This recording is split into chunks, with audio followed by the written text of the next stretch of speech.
you want to run a marathon but you're too scared about losing your gains, I've made this video specifically for you. This is what I look like before, this is what I look like after, and this is what I look like a month after the marathon now. I ran the 2024 Brighton Marathon with no experience, and I ran it at 4 hours and 56 minutes. And the 14-week plan that I used to go from beginner to marathon runner is in the description. It's November 2023 and I look like this. I'm probably the biggest I've ever been.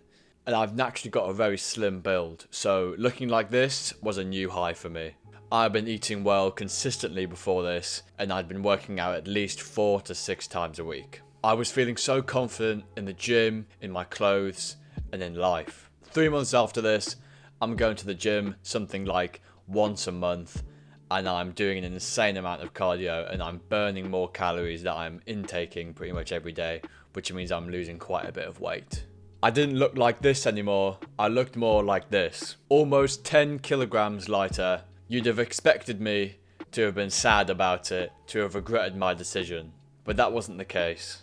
Now, don't get me wrong, if you would have given me the option to look like how I did before the training, I definitely would have considered it. But I was exercising for a purpose, and I was composing my body for athletic performance in the marathon. If you don't want to be in a calorie deficit, be prepared to eat like a bear. I would often burn between 600 to 3,000 calories a day on this training schedule. Compare that to food, that's something like 1.5 Domino's large pizzas every day, which is insane. It's fair to say I couldn't keep up with that demand, and I fell into a calorie deficit.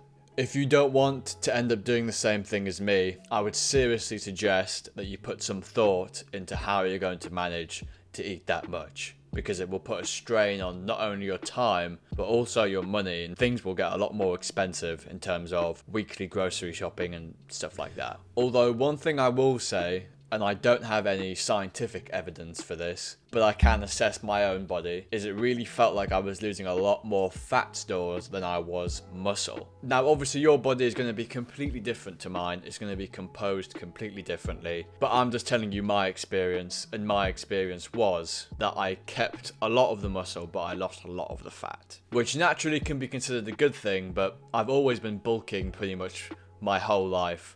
I've been like main gaining, you could say. So being lean like that for someone with a slim build can be a little bit scary in terms of how different you look compared to what you did look like, even if you have a similar level of muscle. I did not have a similar level of strength, but that's besides the point. What you should also keep in mind is scientific research has shown that once you've built the muscle, your muscle memory makes it easier for you to rebuild that if you've lost it. So you're not going to be just starting over from scratch again. It's not going to take you like 5 years in order to get where you were, even though you did a 14-week schedule. You'll be able to get those gains back actually quite quickly.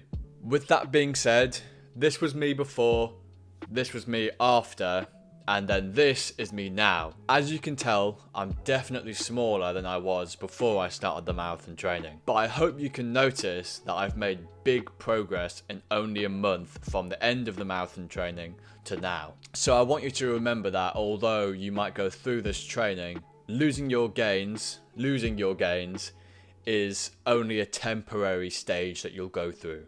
You'll be able to get that back hopefully in a month or in 2 months.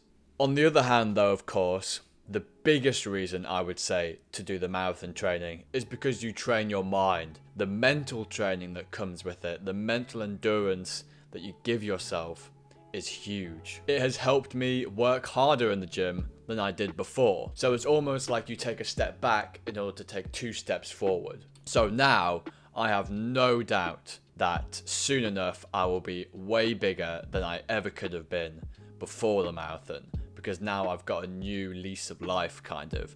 I've got new energy in the gym, and I've got more confidence that I'll become stronger than I was, that I'll become bigger, more confident in every state of life, and also more driven in other areas. For example, YouTube or whatever job you want to do, maybe you're studying. Something like that, marathon training will help as well. So I guess the conclusion to the video is definitely do the marathon if the only thing holding you back is killing your gains, because you'll only lose them for about a month or 2 months. And that was me not going to the gym. You can still do the marathon training and go to the gym.